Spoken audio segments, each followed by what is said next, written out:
Greetings, my dear viewers. Welcome back to Canon Analyzed, where we take a look at the vague pieces of information within, well, any form of fiction, whether it be a book series, a game, or TV show, maybe even a movie, and try to figure out what exactly that vague topic is, and what it's about, and how it connects to the canon. We're back on the Pokemon trading card game, the Holon region. Identified by this symbol, lowercase delta. The Delta species Pokemon are one of the main inhabitants of this region. I touched on them in my last video, where I covered where the Holon region is. So, what exactly are Holon Pokemon? Well, in the trading card game, we have the normal types of the Pokemon that live in the region. Take Aerodactyl, for example. Aerodactyl is as we know it in the main series games, a rock flying type. In a trading card game, this is shown as either the fist symbol, fighting type, or the star symbol, flying, fairy, and dragon, before the fairy and dragon type became a thing. But there is a third.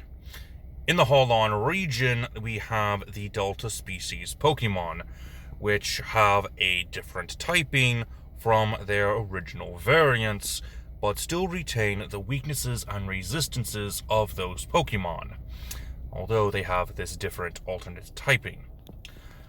This is caused by, well, as I said in the previous video, caused by the scientists trying to locate Mew using electromagnetic waves. So, yeah, that was the cause. Very similar to how the rocket used radio signals in Gold and Silver in order to force evolution. Very interesting stuff. So, what exactly makes them different? Well, according to the Bulbapedia, there really is no difference. Quote, appearance-wise, Delta species Pokemon do not differ from normal Pokemon other than an aura that denotes its type. Some have a more distinct aura than others. So, but this is very similar to the shadow Pokemon found in Pokemon Colosseum, Pokemon XD Gale of Darkness, and the newly released Pokemon Go, when they released their shadow Pokemon about 2 or 3 years ago. With this shadowy aura being visible, I would say in a main series game, this would be a similar effect given off by these Delta Pokemon in varying stages.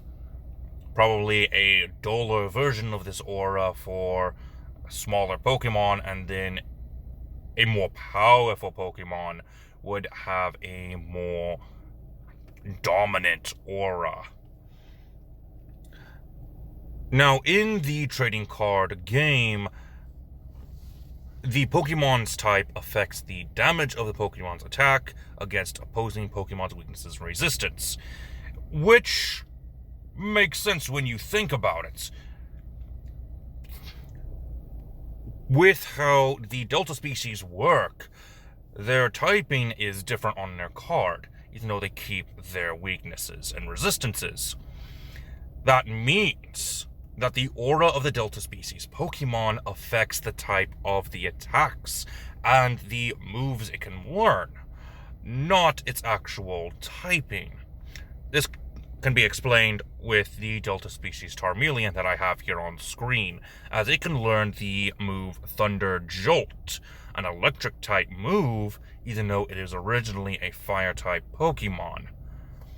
So, this Delta species aura causes a change in how the Pokemon is able to fight. It doesn't change them physically, it doesn't change their DNA, it just changes a little bit.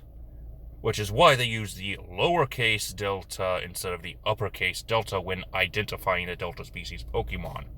There is no grandiose change. It's just a small change in how the Pokemon can fight.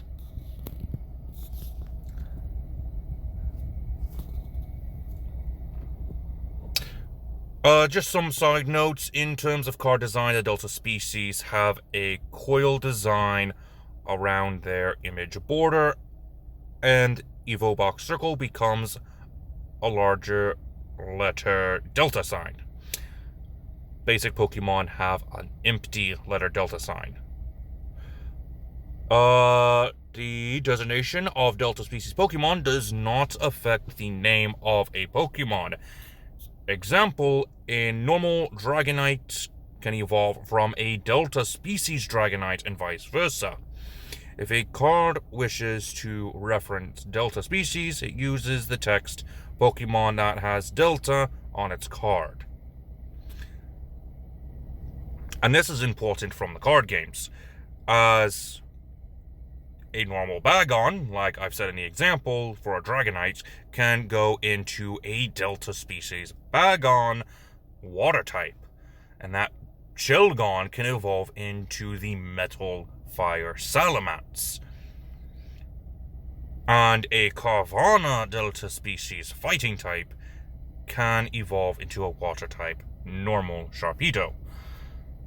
And that is because of these electromagnetic waves that the scientists of Holon used to try to locate Mew.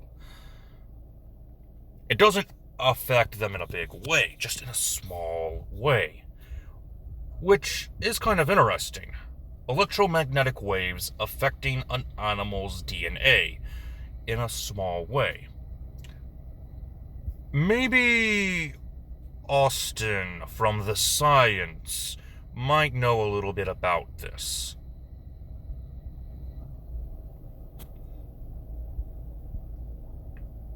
And with that being said, that is the end of this video. I hope you have enjoyed.